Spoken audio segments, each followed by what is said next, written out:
Shalom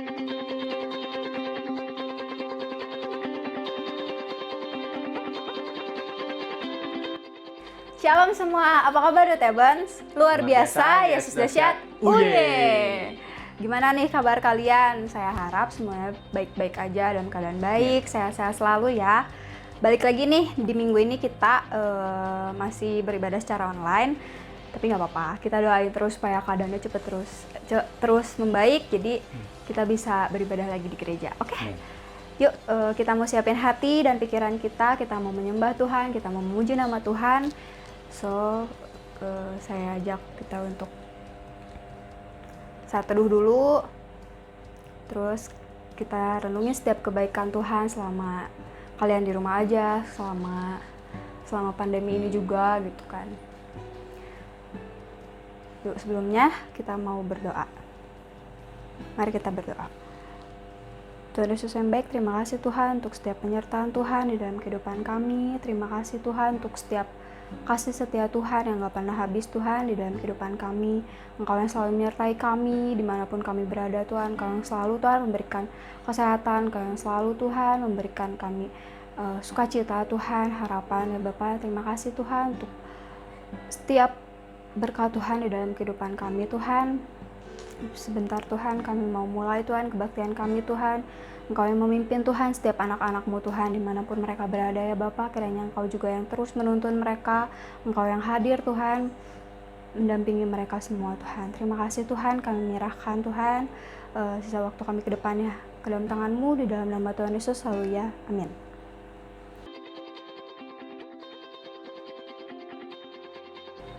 Yuk kita mau angkat satu pujian, yaitu dengan imanku.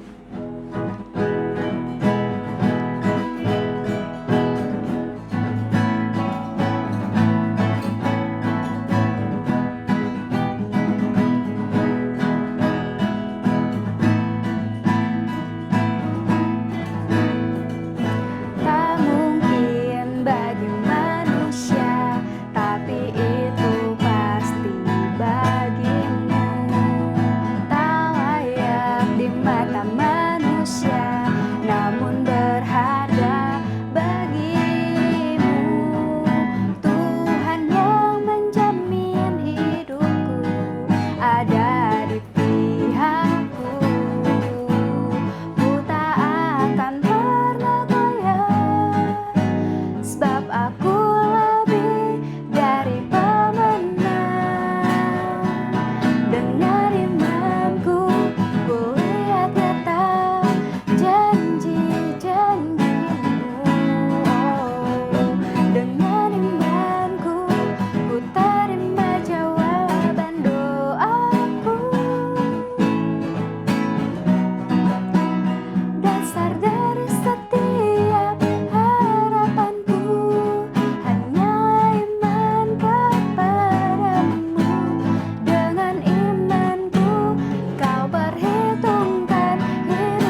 Yuk kita mau siapin hati kita mau dengerin firman Tuhan, kita mau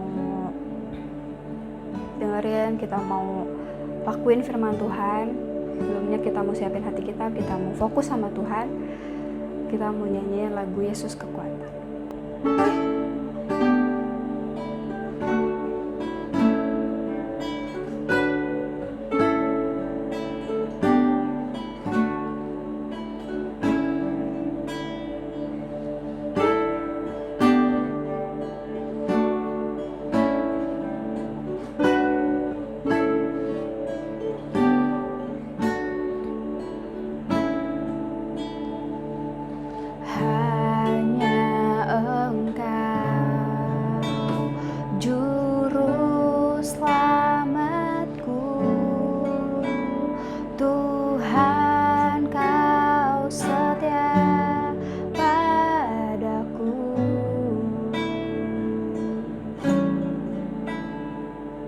Yang ku pegang hanya janji-Mu,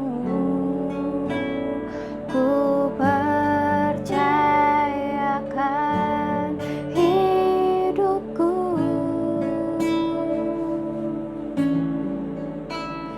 Ku sembah Kau Allahku, Bapa dan sahabatku, Kau yang pedulikan seluruh hidupku. Walau lewati lembah, aku tak ditinggalkan. Yesus kekuatan di hidupku.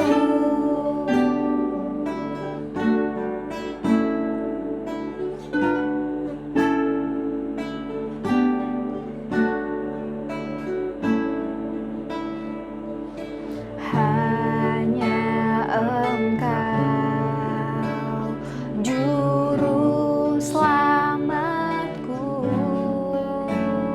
Tuhan Kau setia padaku.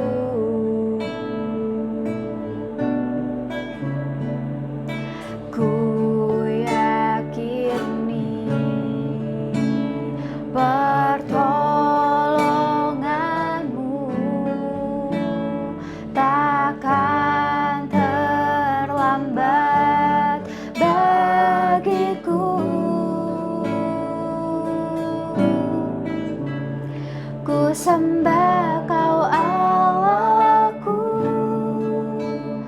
Bapa dan sahabatku, Kau yang pedulikan seluruh hidupku.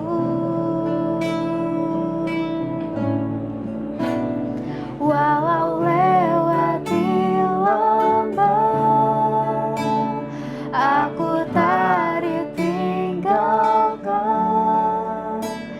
Yesus kekuatan di hidupku.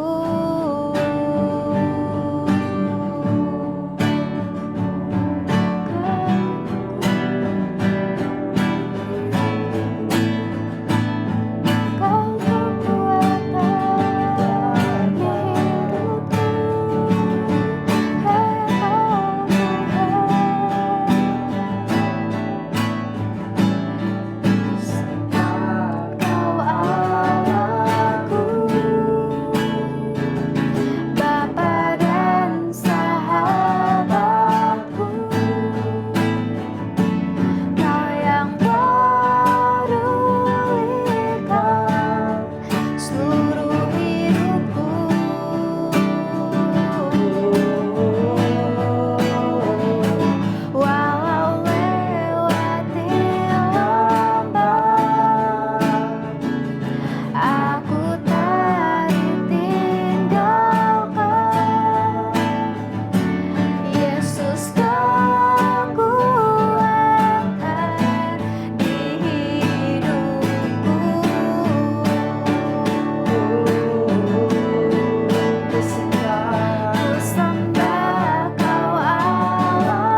Engkau Tuhan, kekuatan di hidup kami Tuhan. Terima kasih Tuhan, Engkau sudah lahir Tuhan, Engkau sudah datang ke dunia ini Tuhan, Engkau udah menjadi juru selamat Tuhan bagi kita semua Tuhan. Terima kasih Tuhan untuk setiap pengorbananmu Tuhan di atas kayu salib Tuhan. Terima kasih Tuhan. Kami bersyukur Tuhan memiliki Engkau Tuhan dalam kehidupan kami Tuhan. Terima kasih Tuhan. Bila mana Tuhan sebagai kami mendengarkan firman-Mu Tuhan, Engkau yang tolong kami Tuhan, Engkau yang tolong Tuhan. Siapkan hati dan pikiran kami Tuhan supaya kami bisa fokus Tuhan untuk mendengarkan firman-Mu Tuhan. Dan kiranya Tuhan firman-Mu bisa menjadi rema di dalam kehidupan kami Tuhan. Terima kasih Tuhan, kami menyerahkan ya Bapa untuk hamba-Mu Tuhan yang akan membagikan firman-Mu Tuhan. Engkau yang mengurapi dia Tuhan, Engkau yang berkata-kata Tuhan melalui dia Tuhan. Terima kasih Tuhan, kami serahkan sepenuhnya ke dalam tangan-Mu di dalam nama Tuhan Yesus. Haleluya, amin.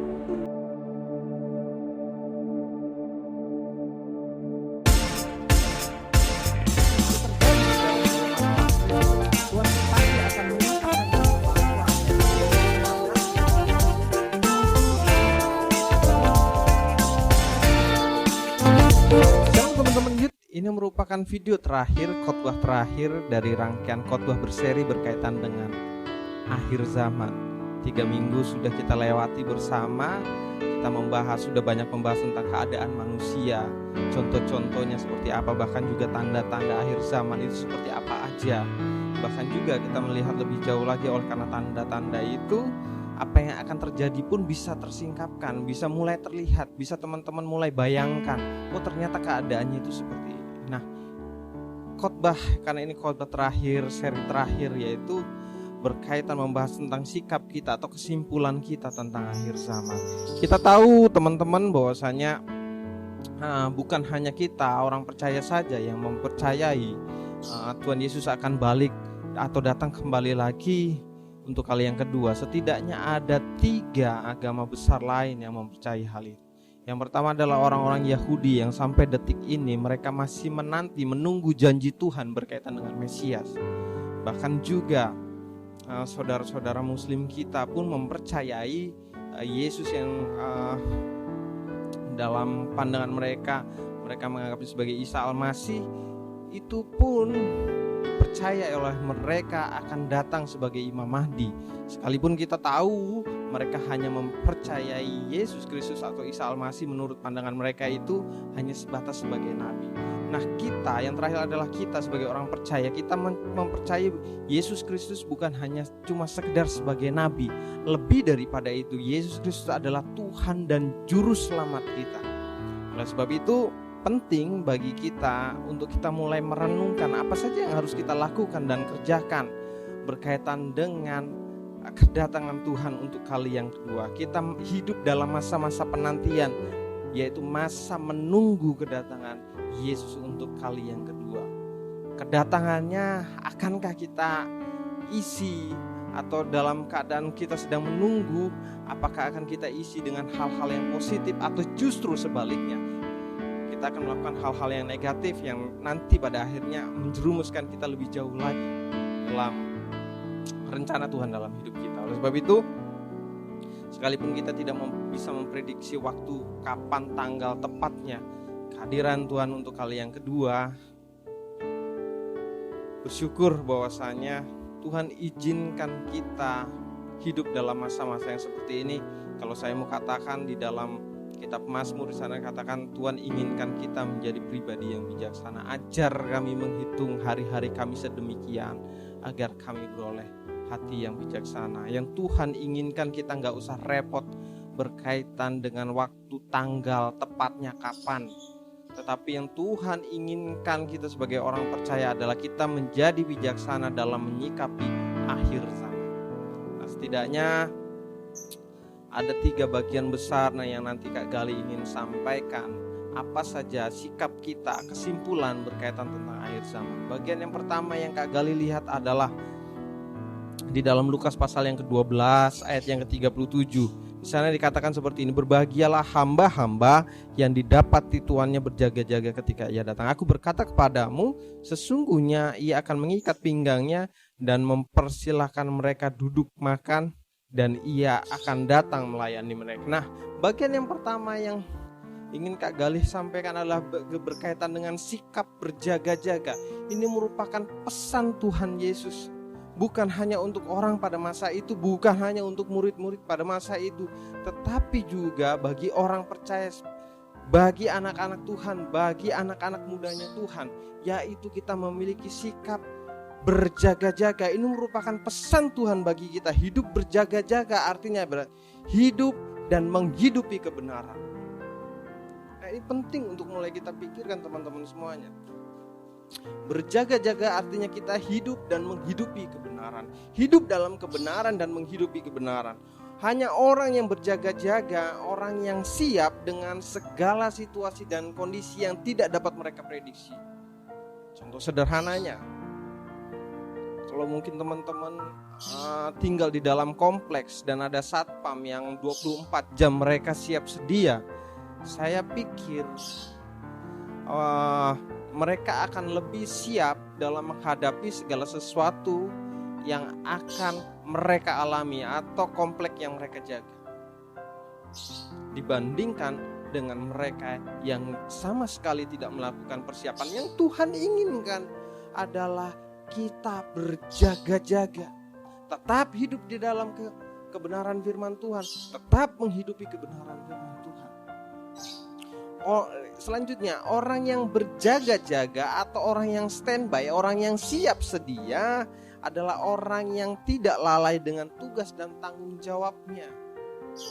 Itu bisa kita lihat bagaimana kalau di dalam dunia militer, teman-teman nanti bisa cek lebih jauh lagi bagaimana mereka ketika mereka belajar militer, dididik mereka harus siap sedia apapun kondisinya.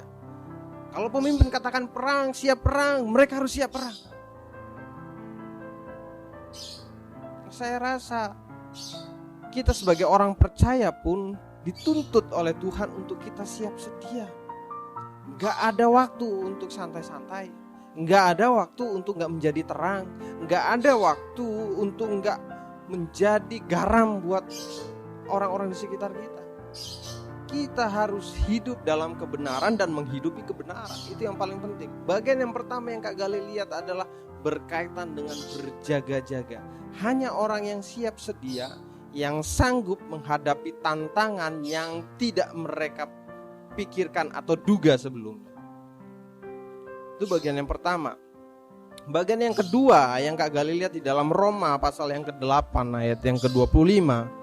Di sana dikatakan, tetapi jika kita mengharapkan apa yang tidak kita lihat, kita menantikannya dengan tekun. Bagian yang kedua yang ingin Kak Galih sampaikan adalah menanti dengan tekun.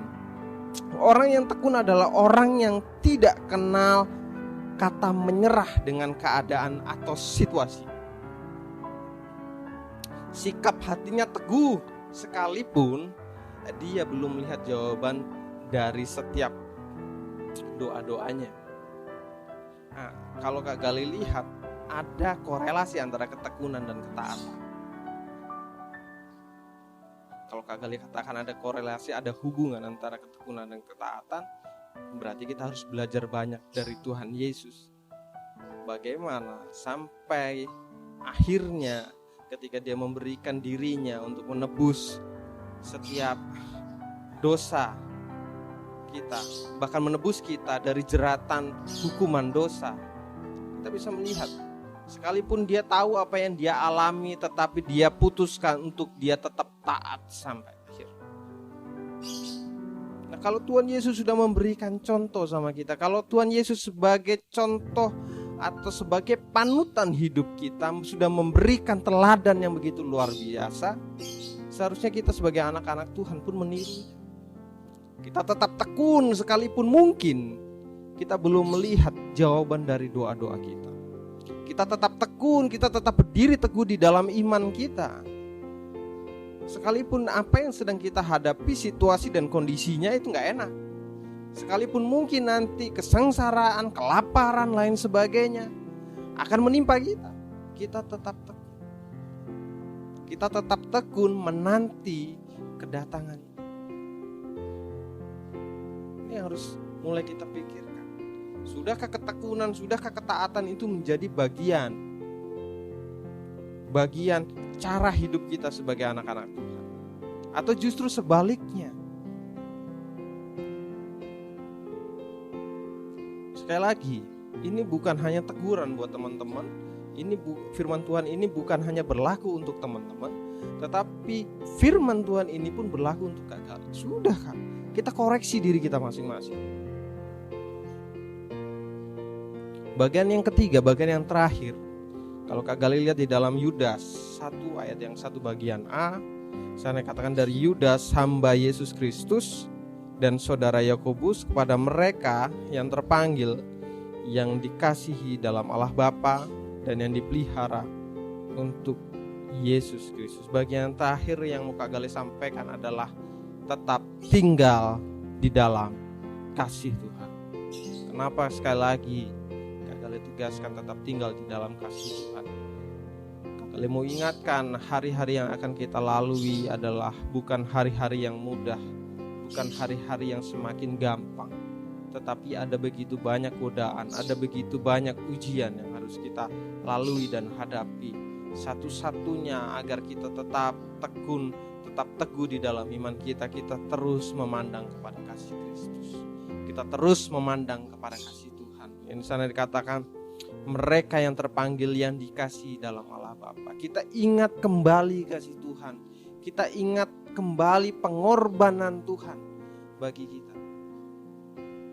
Kalau Tuhan sedemikian mengasihi kita, ingat dan canangkan terus itu di dalam hati teman-teman. Saya teringat dengan apa yang disampaikan oleh Charles Haddon Spurgeon. Charles katakan seperti ini, sejumlah godaan akan datang pada mereka yang tekun dan rajin, tetapi seluruh godaan akan menyerang mereka yang bermalas-malasan. Sekali lagi Kak Gali mau sampaikan bahwa yang akan kita hadapi adalah hari-hari yang sukar dan sulit, hari-hari yang tidak mudah. Tetapi tetap bertekun, tetap tinggal di dalam kasih Kristus, tetap berjaga-jaga. Karena itu yang Tuhan inginkan, agar kita menjadi orang yang bijaksana. Oleh sebab itu, tetap lakukan apa yang menjadi bagian teman-teman dengan penuh tanggung jawab. Kalau teman-teman di sini sudah mulai bekerja, lakukanlah itu. Lakukan pekerjaanmu, cintai pekerjaanmu, sehingga apa yang kamu lakukan, apa yang teman-teman lakukan itu benar-benar mencerminkan bahwasanya teman-teman memuliakan nama Tuhan di dalam. Sehingga kalau teman-teman dilihat oleh lingkungan teman-teman, mungkin di lingkungan pekerjaan, mereka boleh, oh ternyata ada nilai yang berbeda dari orang percaya, mencerminkan dan memuliakan nama Tuhan. Kalau teman-teman di sini masih study, masih belajar, masih kuliah, mari, sekalipun keadaan hari-hari terakhir ini memaksa kita untuk study secara online, tetapi jangan bermalas-malasan. Tetap pandang itu sebagai sesuatu hal yang harus kita dipertanggungjawabkan, yang artinya kita menyadari itu merupakan bagian kita yang harus kita lakukan dengan penuh tanggung jawab. Selanjutnya, kalau teman-teman rindu untuk melayani Tuhan, tetap layani Tuhan dengan karunia-karunia yang sudah Tuhan berikan sama teman-teman. Apapun itu, lakukan semuanya untuk melayani Tuhan. Yang terakhir, tetap setia. Sekali lagi, ini merupakan ajakan, ini merupakan himbauan untuk kita menyikapi keadaan akhir zaman. Sekali lagi, Tuhan Yesus memberkati. Kak Gali akan memberikan kesaksian pujian sama teman Kak Gali di sini. Biarlah pujian dan penyembahan ini boleh menjadi kemuliaan bagi nama Tuhan. Sekali lagi, Tuhan Yesus memberkati.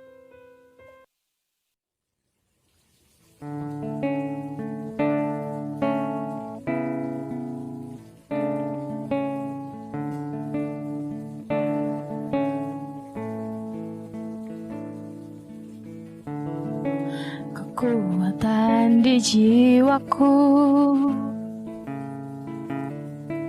ketenangan di batinku,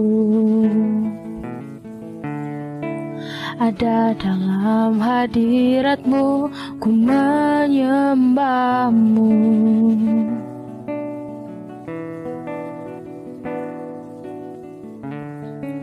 Tersungkur ku di kaki-Mu, rasakan hadirat-Mu. Takkan ku melepaskan-Mu, Kau cahaya bagiku. Mengiring-Mu seumur hidupku, masuk dalam rencana-Mu Bapa. Pikiranku, kehendakku, ku serahkan padamu. Harapanku hanya di dalam-Mu, ku kan teguh bersama-Mu Tuhan. Jadikan ku bejana-Mu untuk memuliakan-Mu.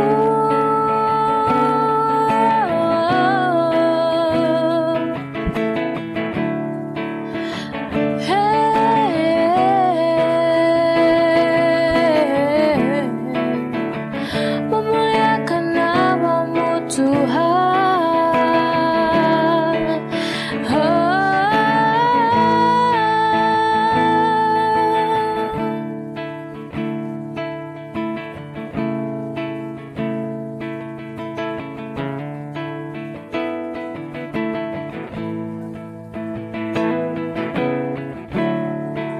Tersungkur ku di kaki-Mu, rasakan hadirat-Mu. Takkan ku melepaskan-Mu, Kau cahaya bagiku. Mengiring-Mu seumur hidupku, masuk dalam rencana-Mu Bapa. Pikiranku, kehendakku, ku serahkan padamu. Harapanku hanya di dalam-Mu, ku kan teguh bersama-Mu Tuhan. Jadikan ku bejana-Mu untuk memuliakan-Mu.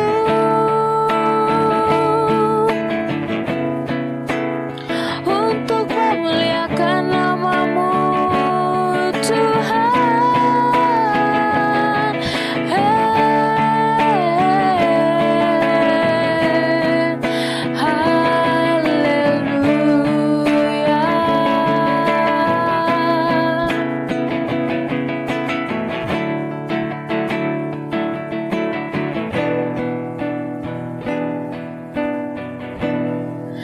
Mengiring-Mu seumur hidupku, masuk dalam rencana-Mu Bapa.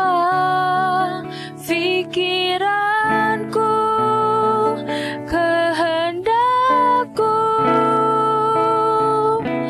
ku serahkan padamu.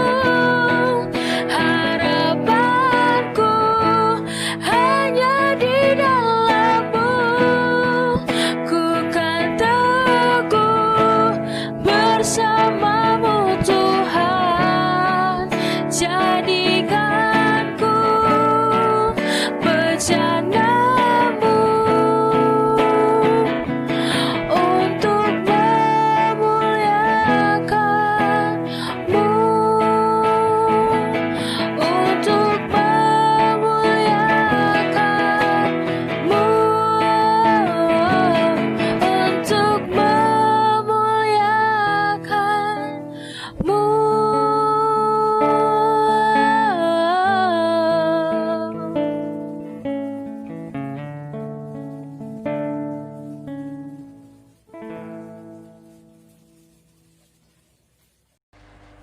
Thank you buat Kak Gali yang udah bagiin firman Tuhan selama 4 minggu ini tentang akhir zaman. Semoga kita diberkati, semoga kita mengerti tentang akhir zaman. Kita berjaga-jaga juga. Ya, dan kita bisa berjaga-jaga juga. Yuk kita mau akhiri kebaktian pada pagi hari ini. Mari kita berdoa. Tuhan Yesus yang baik, terima kasih Tuhan, Kau telah menyertai kami Tuhan sepanjang hari ini Tuhan. Kami bersyukur Tuhan, kami bisa melakukan ibadah Tuhan secara online ya Bapa. Kiranya Engkau yang menyertai kami semua Tuhan dimanapun kami berada. Dan kami menyerahkan ya Bapa untuk setiap firman Tuhan yang sudah dibagikan Tuhan. Kiranya kami mengerti ya Bapa, dan kiranya kami bisa berjaga-jaga Tuhan dalam akhir zaman ini Tuhan. Terima kasih Tuhan, kami menyerahkan sepenuhnya semuanya ke dalam tangan-Mu di dalam nama Tuhan Yesus. Haleluya, amin. Stay safe Stay healthy. and God bless you. Bye-bye. Bye-bye.